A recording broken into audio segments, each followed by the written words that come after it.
Welcome to Milk Drunk by Bobby, a straight-up conversation about parenthood without the BS. We'll be featuring parenting experts, people you may recognize, and some people you might be meeting for the first time. Milk Drunk is brought to you by Bobby, the mom-founded and led organic formula brand evolving the conversation around how we choose to feed our babies. Our goal is to have open and honest conversations that make parents feel less alone. Think group chat energy. But I'm not going to complain to you about yet another water bottle that is not at all spill-proof.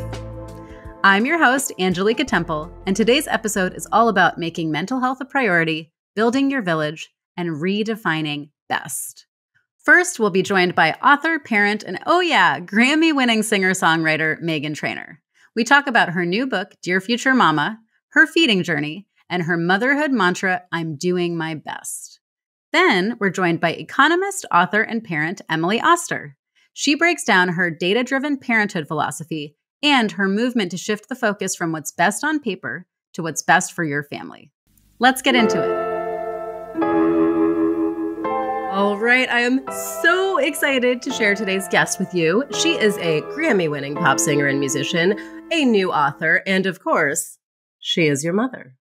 Welcome, Meghan Trainor, to Milk Drunk. That was awesome. I mean, I like the internet and everybody else am obsessed. And I feel like I'm chanting I am your mother in my head at all times. So Thank you for that. It is an anthem. It's You're amazing. Welcome. You are a new-ish mom. I don't even know. You probably feel like, is Riley 2 now? Yeah, he's 2. And I got another one on the way. I want 4. So I'm halfway there. Ooh, you are working. The more I have, the more I feel, the younger I feel, you know? I still feel like I'm 16 and pregnant. And I'm like, how am I going to do it? Oh, that's amazing. Does it feel differently, this pregnancy, versus when you were pregnant with Riley? Yeah, very different. And everyone warned me and I was like, yeah, we'll see. Because my mom is like, it's all the same stuff, but it was very different. Especially in the beginning, I had bleeding with this one. So I didn't know exactly where I was and how far along I was. Because I was like, no, that was a period. Right. But it wasn't. And when are you due? July. Hot July. Oh, which nobody in my family is born in July. So this will be different. Maybe you'll get a Leo. I have a Leo. They're very fiery. Yeah. Really fun. Great. So your new book, titled Dear Future Mama, a TMI guide to pregnancy, birth, and motherhood from your bestie, is amazing. It is such an honest take on so many of the things we don't talk about, and we are here for it, of course. And I speed read it this week and do feel like your bestie. I kind of wish I had you when I was pregnant, had your book. Know.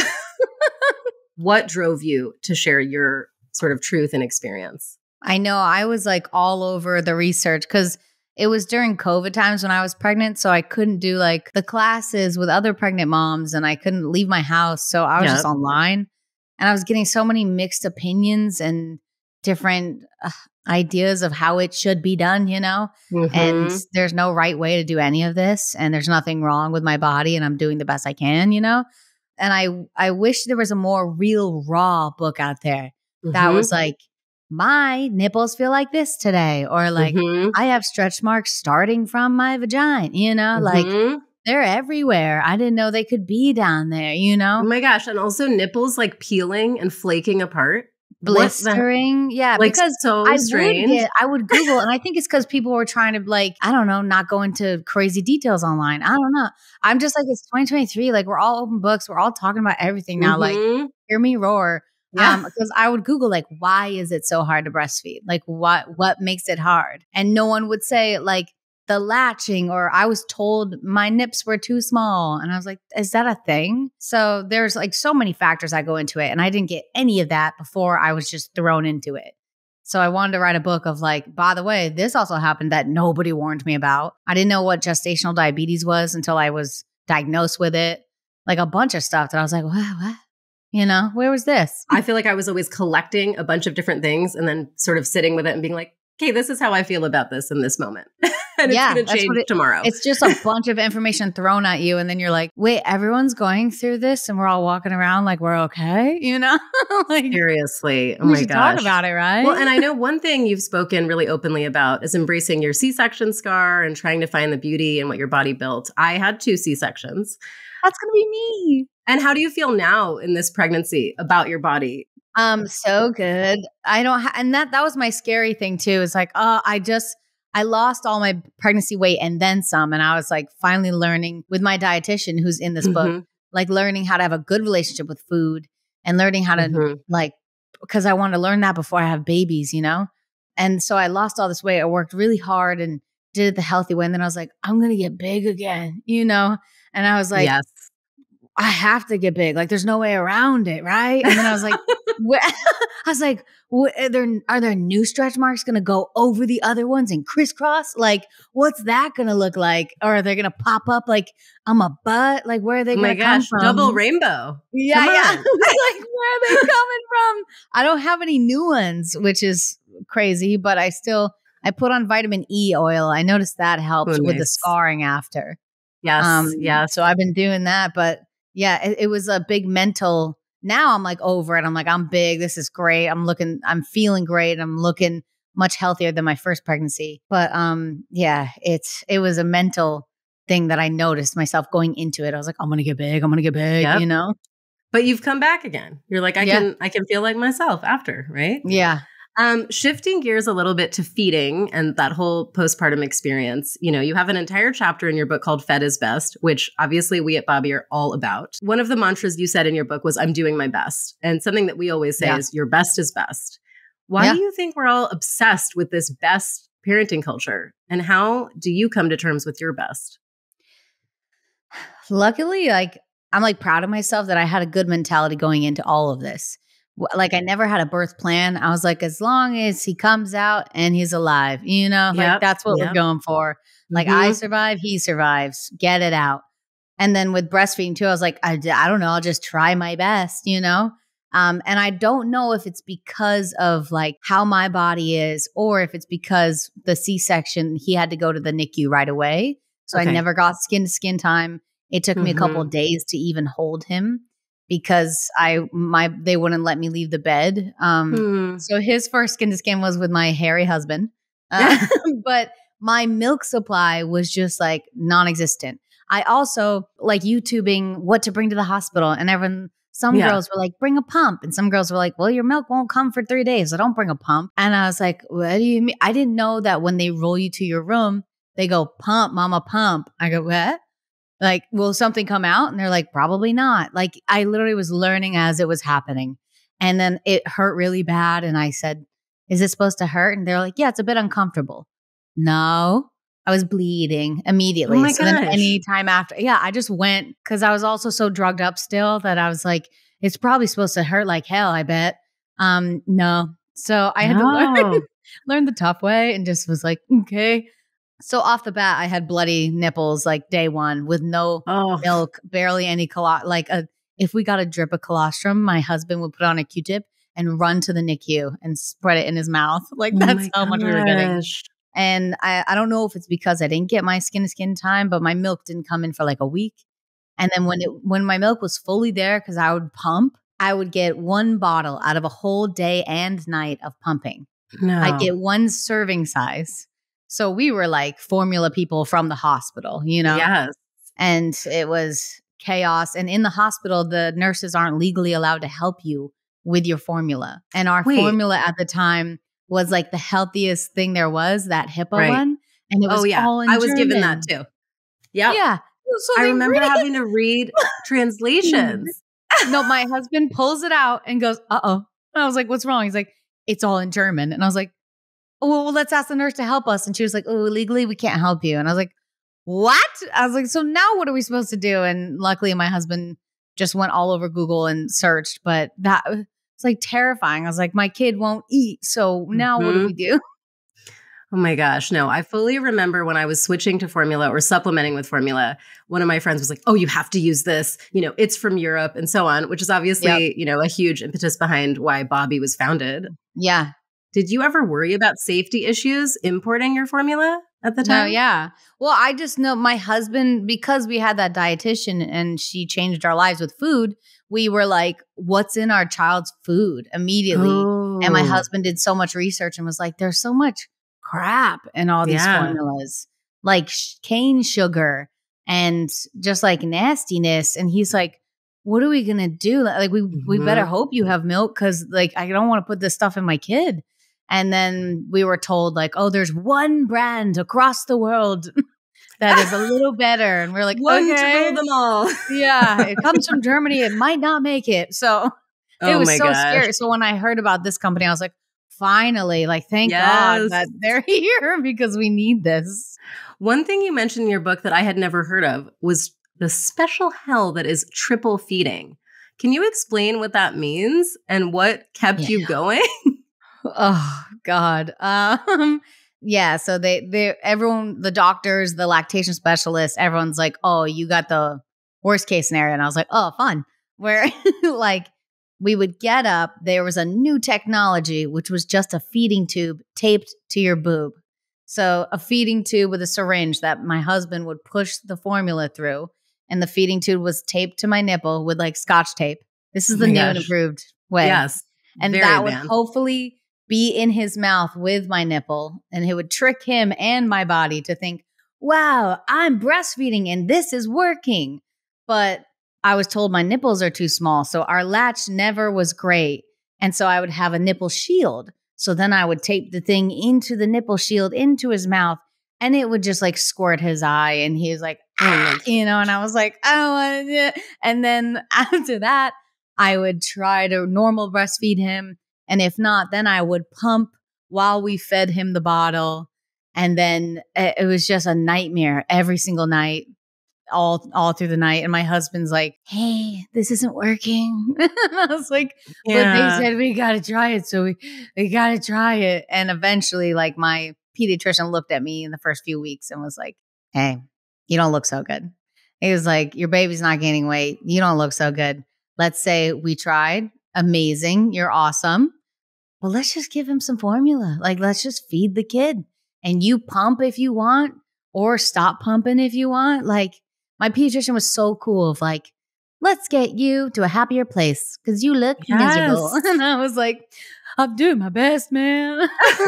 Yes. But yeah, my kid loved his formula. He's so healthy, he has no allergies. And we were like, okay, we're formula people. Let's just find the best of the best out there. That's so great. I mean, one thing, so I didn't even know about combo feeding or supplement or like doing a little bit of both before even my kids were born, right? I didn't realize that 70% of formula feeding parents are combo feeding, kind of doing not quite what you described with all of those elements, but using a little bit of both. Is it something you knew about or is it all something you learned after? It was just like, if you don't make enough milk, here's like, make sure you have formula. And we're like, we do. And then they were like, but keep trying. And I was like, sure, we'll try. And my whole family, there were cows. My aunties, my mom, they all breastfed. I was like, we're going to need to buy a fridge. I'm going to have so much breast milk. Like, we're going to donate. I couldn't make a bottle, Oh, man. like, and my husband would beg me to stop. Like, he was like, nobody's happy. We don't have to do this. So yeah, I was just going to ask, what are your feeding plans for baby number 2? I think because my friend just had one and her milk supply is doubled, I'm like, well, maybe I could get 2 bottles and I'll just pump. Like, I think the first week I'm going to try to see how our latch is and see if that's successful or not. Because I would love to be I would love for that to work, but if it doesn't, I'm cool with it not, So I always say like, I'll try and then I will accept it instead of torture myself for 3 months straight. Yes. Because I know I'm good with my formula and I know it's good what's going into them, so I can like go to sleep easy. Yeah, absolutely. What was crazy is like, I did a silly TikTok that was like, I'm turning off the faucets. Like I'm just going to stop breastfeeding after 3 months, which I was like, I'm a hero. I made it 3 months. And all my comments in the TikTok were like, don't be ashamed. You did your best. I was like, huh? I was like, I wasn't ashamed. I was like super proud of myself. Yeah. They're like, fat is best. You tried. And I was like, no, I did. I did my best and I win, I think, because I did that. Absolutely. Yeah. Oh my gosh. Yeah, no, it's so insane. What would you say to someone who's in that process, right postpartum, things are not going exactly as they expect on the feeding journey? Luckily, it's annoying because especially when you just had a C-section, you have to go in 3 times that week. And you're like, standing up is hard, my guy. I'm going to go drive in a car and go to my pediatrician. But it's amazing. And all those appointments just made me feel so relieved when my pediatrician's like, he's perfect. He's healthy.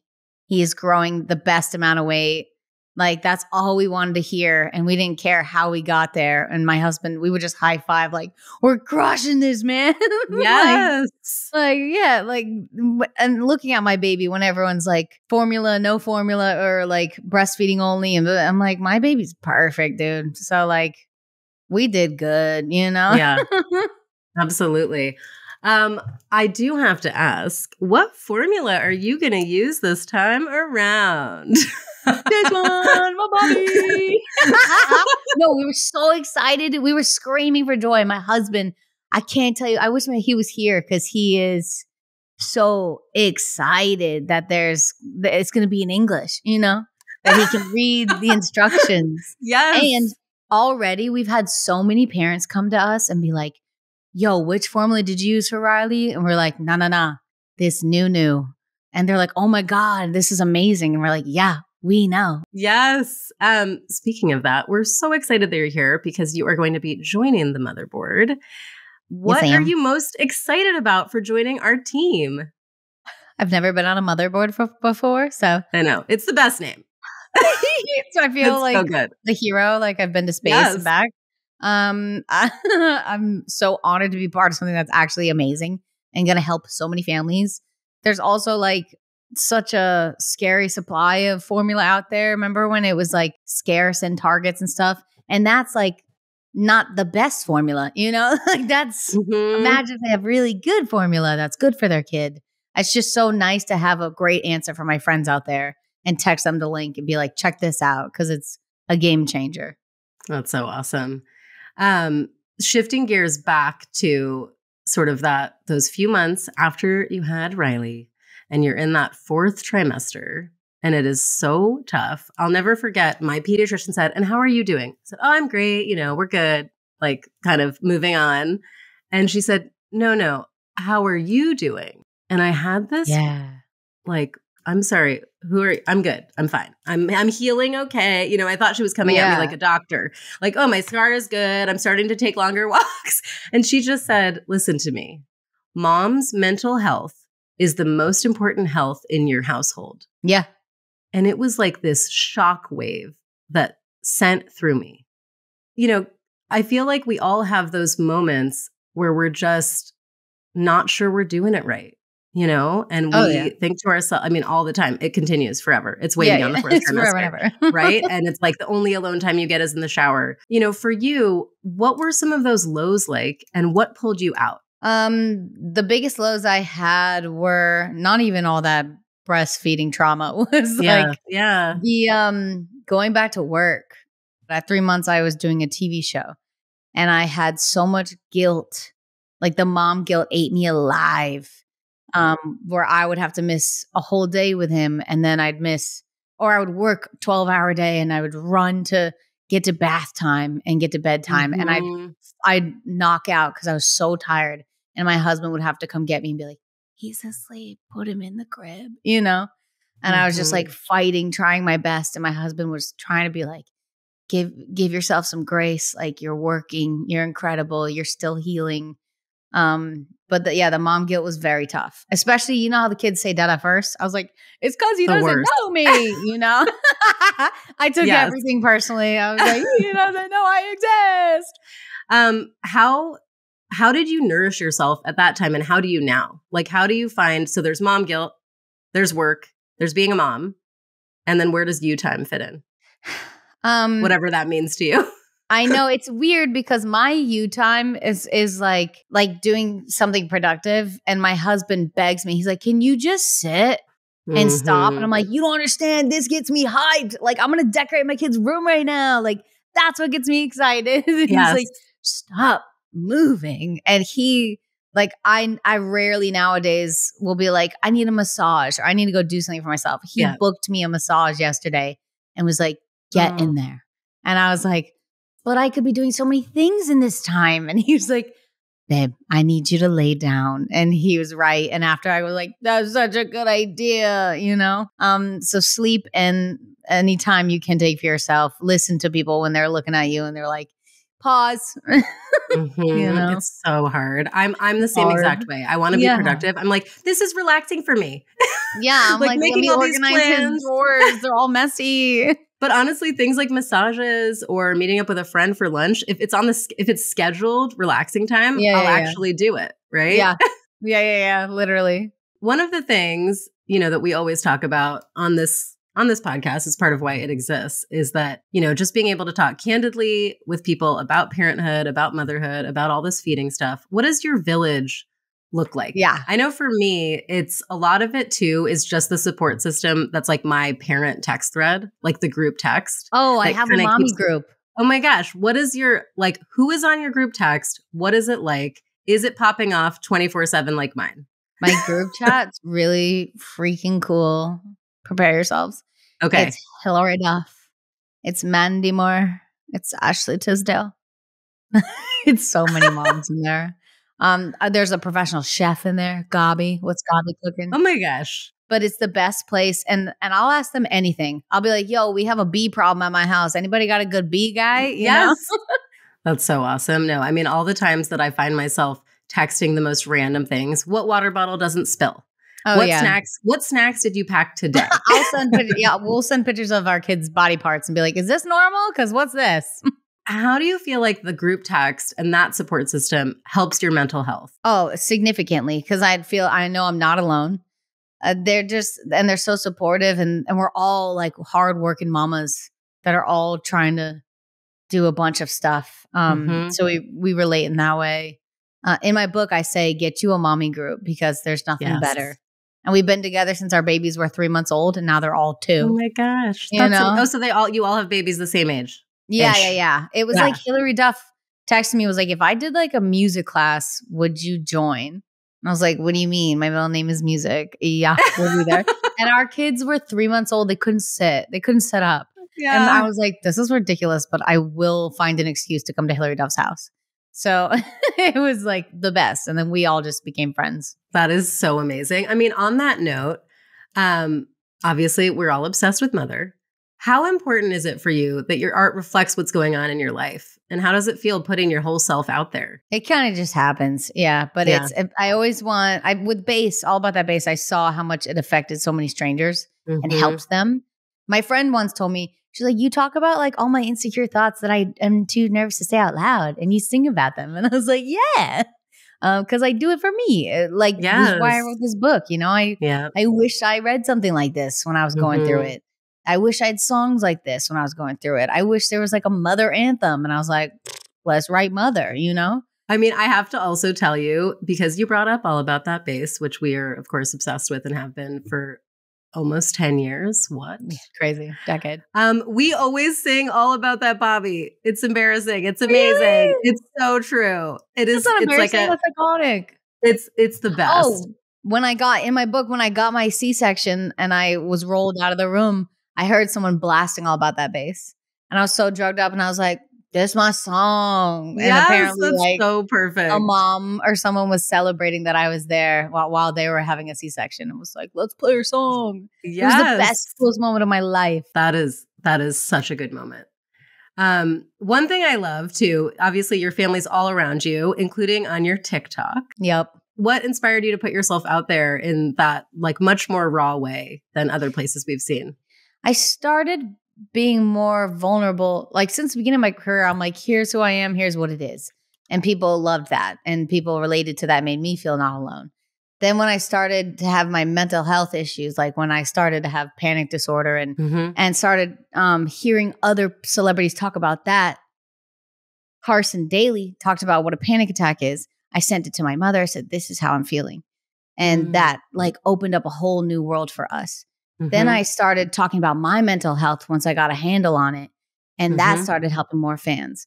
So then I was like, I'm just going to be an open book because this is who I am. And I don't want to like shame any part of who I am anymore. And so now I'm fully an open book and talk, and I'm just vulnerable and honest. And I do that on my TikTok as well. And I just see it like translating with people, and they get it, and they're relating to me. And it's just like my whole community now, and a whole new fan base that I have, and people and friends that I'm making on this TikTok. And it's like a fun new place to show my new songs and be just vulnerable and honest and feel like it is what it is. Are you with me? Yes. You know? Yes, you are. Okay, last question. Okay. What are your go-to lullabies for Riley? We sing. We make up a lot of songs together, but he sings. He's been singing more than talking. It's so funny. What else? Oh, his new jam and his new girlfriend in life is Dora. He loves Dora the Explorer. He's like, Dora. Oh, yes. And we sing that, and he loves it. And Little Einsteins, because the rocket ship. That's so There's cute. A lot. Well, we sing a bunch. That's amazing. Thank you so much, Meghan. This has been incredible. You are a dream. Best of luck to your new baby boy, this pair of brothers. And I'm so excited. This is just the beginning of our Bobby journey together. It's amazing. I'm so excited. Thanks for having me. Thank you so much for joining us, Meghan. And now I am thrilled to bring on yet another brilliant culture-shifting member of the Bobby Village, author and economist Emily Oster. Welcome, Professor Emily Oster. Thank you so much. I'm so excited to be with you, but also to be part of Bobby. And this whole thing is, I'm just excited. Yes, we're going to get into it later.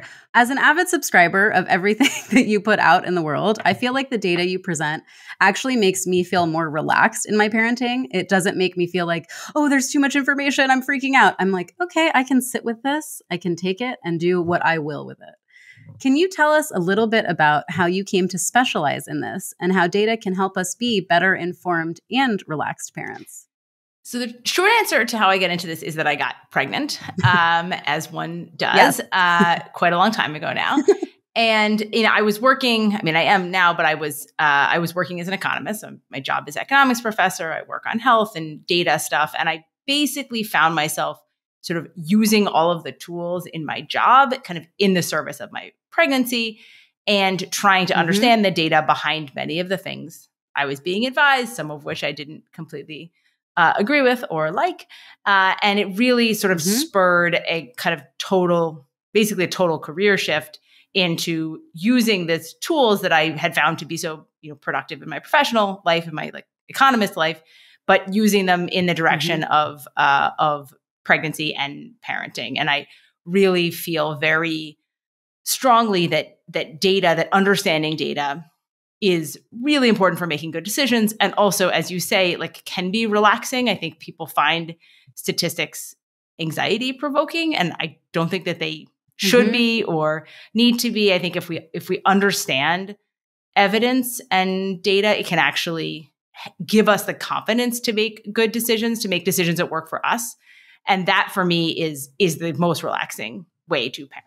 Yes. I mean, I think that it's one of those things where we're all gathering, right? We're gathering data. None of us are experts. We're all doing it for the first time. Whether it's your second kid or your third kid, it's your first time in that experience. And I think that's why we lean on our village, right? Our village of experts, our village of people. Earlier in this episode, we spoke with Grammy-winning pop singer and newly minted author Meghan Trainor. She just wrote a book called Dear Mama, which came about when she was searching for the TMI take on all things pregnancy. So she really gets into her experience. And like you, she couldn't find what she was looking for, so she created it. I'm curious, what did it feel like when you put Expecting Better, when you put that, your take, what did it feel like? So putting out a book it's a little bit like having a baby. It's more predictable because they tell you really far in advance when it's coming out. But it has the same kind of loss of control aspect, which is you work so hard and you think so much about this, and then all of a sudden it's kind of out there and it has its own life. And the experience of Expecting Better in particular, that book sold fine at the beginning, but it's actually sold more over time than it did initially. And so it's been interesting to watch kind of how that works and it's one of the things that makes me the happiest is that, I think people read this and then they send it to their friends, and that's great. I mean, I think that the magic is when people tell me that something I wrote helped them. That's why I'm doing this. And that's great. So beyond your books, you have your newsletter. Every parent I know follows you on Instagram. You've birthed a full-blown community of data-informed and interested parents. Did you have any idea that your work and approach would catch like wildfire? No. I mean, I think, look, a decade ago, Expecting Better came out. Yeah. And it was like, I'm going to write this book. I felt like I had to write it. Like it felt, I mean, my guess is that Meghan Trainor felt the same way. It's like, you're just like vomiting it out. Like, I have to get this out in the world. People need to know, or not even people need to know. Like, I need to share this because that's what feels like I have to do it. And so then I sort of, after Expecting Better came out, I was like, okay, so like I did that. I felt like I had to get it out.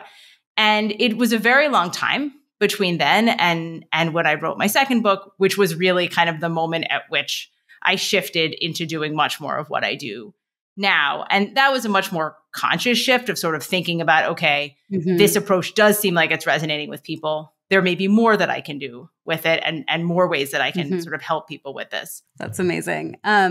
People are so opinionated, of course, when it comes to parenting. And I know some of your work gets strong reactions, like your data analysis on self-soothing and feeding. Which topics do you think need more data to support parents' mental health? I think all topics need more data to support parents' mental health. Yes. But I mean, I would say something more general there, which is in many of the topics in parenting that we study, I would put breastfeeding in this camp. I would put different kinds of sleep approaches in this camp. I would put, postpartum recovery in this camp. Almost everything. We get very, very laser focused on the baby, which is important. The baby is important. But the transition into being a mom, being a parent of any type is also really hard and really important. And that gets put by the wayside too much in both our kind of popular interaction, but also in our research. So actually, there's just not enough research in which that outcome is at a minimum considered alongside these other outcomes. You can find a million articles about the impacts of breastfeeding on IQ and very few articles on the impacts of breastfeeding on mental health for mom. And I think that that is an imbalance that impacts how we talk about these issues and impacts how the kinds of support that we provide parents. You just wrote this article, What to Do When What's Best is Impossible, which, we were all just passing around because we, here at Bobby, we've done campaigns around your best is best and redefining best. And in your article, you apply the economic concepts of first best and second best to parenting. We loved this take. Tell me what inspired this revelation. In general, so in economics, we have, as you say, we have the idea of sort of first best and second best, and they actually mean something very specific and not actually that interesting, in my view. But I like the language very much because I think we often, when we're talking about choices, we have this idea of what I talked about as like first best or the outer darkness. Like there's a best thing to do and everything else is terrible. And that I think is problematic for at least two reasons. One is that since many times you can't do the first best, then people just feel bad. So it's just literally like the same thing that you would do, but just feeling bad about it.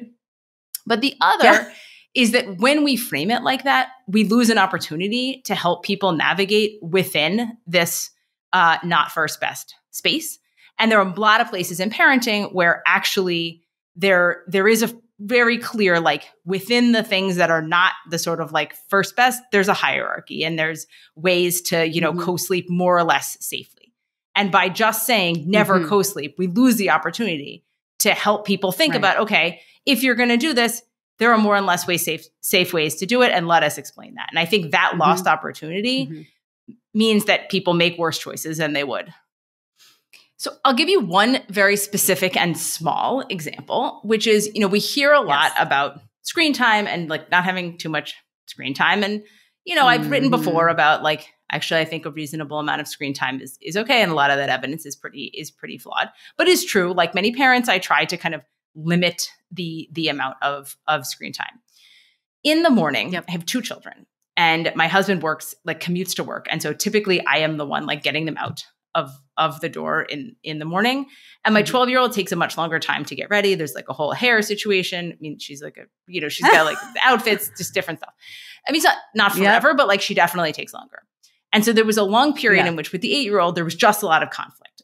He wanted to hang out. I needed to do the dishes. He was angry that she was taking a long time. And I realized I was trying to achieve this first best of everybody's we're getting out the door, and before we leave, we're all reading an interesting book and playing a board game or something. Instead, I just told him, you can play Pokemon Go. And now when he finishes breakfast, he picks up the iPad, he plays Pokemon Go while he brushes his teeth. He comes upstairs and he plays Pokemon Go until his sister comes down. And it is second best. It's not, nobody in the public health screen time is telling me oh, it's great for your kid to play a lot extra Pokemon Go. But it really works. And it means that our getting out the door is much nicer. He has a tremendous number of wiffle puffs or wiffle tufts, wiggly something. So we're pretty far ahead on the Pokemon training. Yeah. Yeah. And then also they're in charge of their own thing that they're doing, right? And not constantly depending on you for this, that, and the other in that moment. And I think, I would say, oh, well, they're maintaining independence. It's great. Finish up breakfast. Go do what you want. Developing their different skills, video game skills. What's your advice for parents on how and where to find second best parenting support, and credible information that makes them feel okay, here's an array of ways I can do it? Yeah. So I think the first step to that is actually recognizing when the first best is impossible. So I think one of the things that gets in the way of doing this is people just continually saying, well, tomorrow I'll get there. Tomorrow I'll get there. I just need to kill myself to get into this, to this particular outcome. I think sometimes the most important step is just recognizing this isn't working. And actually this thing that I'm trying, this is just not working. I got to step back and think about what's the way I can make this work that feels manageable and also, serves whatever is the outcome that I want. And then I think the more complicated question is sometimes it's not clear what that is. And sometimes it's hard to get that information. So, it's in our public health messaging in particular, we don't spend a lot of time on second best. We spend a lot of time on first best. And we sort of bury in the end, well, here's some other options. And I think that, if you dig as a parent, you can often find that pediatricians tend to be actually quite reasonable about many things, I find. And if you come and say, look, this isn't working, what's my next thing? They'll say, oh, actually, here's the next thing. But you gotta know to ask. Yeah, no, I love that advice. Our pediatrician is so, she just cuts to the chase. She's we're still dealing, our almost 4-year-old still sucks her 2 fingers, right? Pacifier style. And I've checked in about it a few times. The pediatrician's is she making friends? Is she talking in class? Does she have a tool to self-soothe herself? I was yes, yes, and yes. She's let it go. Don't worry about it. And it was one of those things where I was going to have this whole ceremonious approach when she turned 2 to take away her fingers. What was your approach? I don't know. There was no approach. I was trying to give her different soothing techniques, put your hand on your heart and take deep breaths. It's not, but our pediatrician was just it's fine. It's she's good. She has the tool she needs. No, don't take it away. Our pediatrician is one of my favorite people because for exactly this reason that she's very good at big picture. Is this something you should worry about? And she just mostly it's no. Okay. Shifting gears a little bit to returning to work. Earlier on this episode, Meghan shared how she felt super guilty jumping back into work 3 months after her son Riley was born, which we can all relate to, right? I know you have a whole TED Talk on this. Can you share some helpful data on going back to work to help parents manage this tough transition? The first thing I would say is that a lot of people start with the concern of is this bad for my baby? Is it going to be bad for my baby that I go back to work? And I want to separate out the need for parental leave, which is real. And it is totally unconscionable that the US has no paid parental leave. And so we should have a period 3 to 4 months of paid leave. Now let's move to, we've had the 3 to 4 months of paid leave. Now in this imaginary world we live in, now should I worry about going back to work? from the standpoint of your kid, looking at the data, no, there is just not evidence in either direction to say that, that both parents working is better or worse. It all looks about the same and is totally swamped by every other aspect of the home environment. And that goes also for, the care choices you make. So nanny versus daycare, like, again, you can find small differences on some dimensions in various directions here, but the sort of big picture of the data is that these are all good choices that can be great for your kid. So the first thing I tell them is like, put that part aside. By putting that part aside, you then open up the opportunity to actually ask the question, like, what is going to work for me? Like, what does my family, and not just me, like personally, but me kind of are the adults in the family. And sometimes the way I phrase this is like, what is the optimal adult work hour configuration? So rather than the way we often ask it, which is like, should I be a stay-at-home mom? To like recognize that like, that is not the only person who can stay in the house. And that is not the only way to change your time. So I think recognizing and allowing for the possibility that you may want to have a job, that it may be that that is the thing that makes you the happiest in terms of your like global happiness. And like, that's awesome. Final thing is when you first go back to work, it is just going to be hard. And that doesn't really mean you made a bad choice. It just is part of being a parent and feeling torn between different things that you love to do. And that's just, that's okay. One thing you brought up, so you brought up paid family leave. Hot topic. We would love to hear what the data says about paid leave at large. What have you uncovered so far? The data is extremely clear that paid leave is good. That evidence is so vast as to be almost boring. Like much of what I talk about is like, well, different people have said different things about this. And, we have to like suss out the best data. This is like literally every single piece of data says the same thing. So, okay. There's also, which is interesting, some quite good data suggesting that paternity leave or leave for the non-birthing parent can have beneficial effects, especially if it's sort of like flexible early on. So there's sort of evidence that like allowing dads to take days in the beginning in a flexible way can actually improve health for mom. So there's a sort of like when we're done with maternity leave, I think we should get on the paternity leave situation as well. Yes. Cheers. Hear. We all agree. Shifting gears a bit to feeding, obviously we're all about shaking stigmas at Bobby around nutrition, about feeding, and we support breastfeeding, we support combo feeding, we support formula feeding, whatever, donor milk, all the options, pumping. I did combo feeding for both my kids, but we also know that things rarely go according to the perfect plan. And I would say formula is still branded as the second best option, but for many birthing parents, it is the best. And I know that even Meghan's feeding mantra, she had a whole chapter called Fed is Best. And her mantra was, I'm doing my best, which we're big fans of.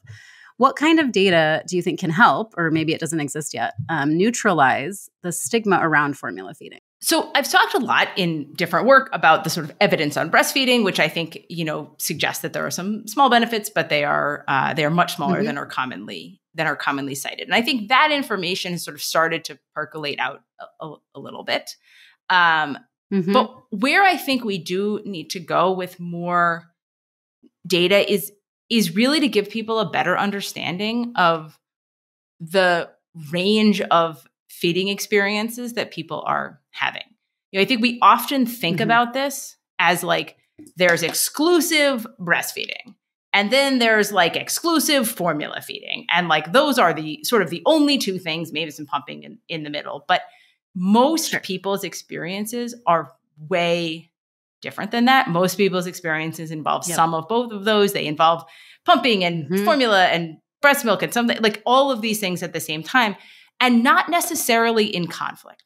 So it can be the case that formula can help you achieve the breastfeeding goals you want. I think maybe the framing of sort of, there's a toolbox of foods, right? Like it's like it has boobs in it and also a pump and also some formula. And you kind of like got to figure out what are you constructing out of this toolbox, rather than saying there's like 2 different toolboxes and you need to pick the one, the sort of box that you're in. I love the toolbox analogy because I definitely used all of the tools and all of the tools extended my breastfeeding journey in my case, right? Suddenly I was like, oh, the pressure's off. I can actually keep going with this. Most decisions that we make about something this important are made in a thoughtful manner. And I bet that you made your decision, whatever it was, in a way that's thoughtful. And you should have confidence in that. No, and I think, I mean, for me, sometimes it's of course, I need to find the confidence within myself. I need to ask my pediatrician. I need to, check what Emily Oster says. But then the other thing that's so huge is your village, right? Whether it's your parent text thread, whoever is in your caregiving community. And I think, so many of us parents come to realize, and Meghan also spoke about, is the importance of this, the community that has your back, whether it's in real life or via a text thread or Instagram. What's your advice for expecting new parents on how to build their own community of support? So a couple of pieces of this. I think one is it's very valuable to have people whose kids are a bit older. And, it has to be the right people, because sometimes people with older kids will be like, well, I don't remember. My kid was perfect. But like the people who you like, the good people with the older kids, they actually can provide the honest people. They can provide perspective both on how it's hard and like how it gets easier. And they can pull you out of some of these things that are like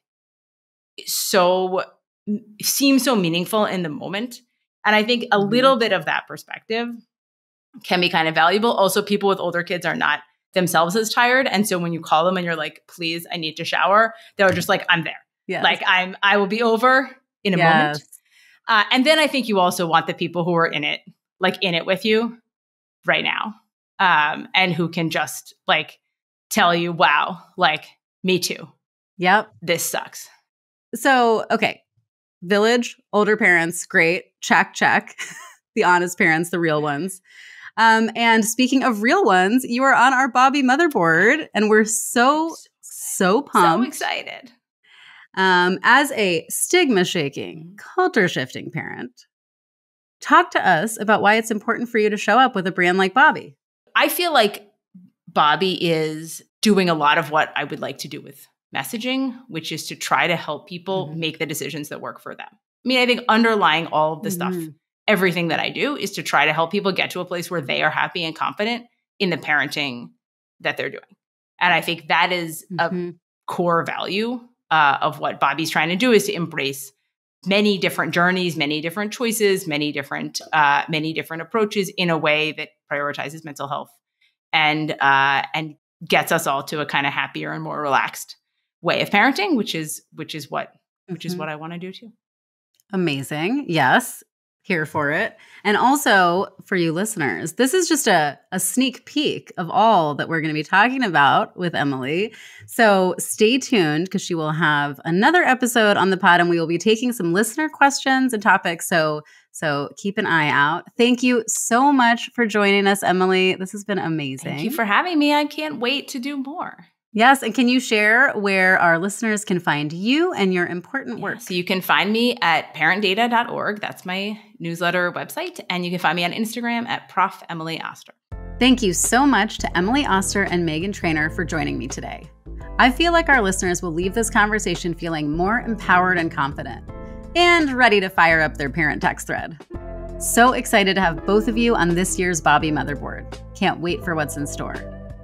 Be sure to follow Bobby on Instagram at Bobby for all Milk Drunk updates, and sign up for the Milk Drunk newsletter at milk-drunk.com. If you or someone you know is Bobby curious, head to hibobby.com/dearfuturemama for 15% off your first organic formula order. Milk Drunk is powered by Bobby, hosted by me, Angelica Temple, and produced by Beth Rowe, Mary Kelly, and the team at Full Picture Productions. If you're liking what we're shaking here at Milk Drunk Pod, be sure to subscribe. You don't want to miss a thing.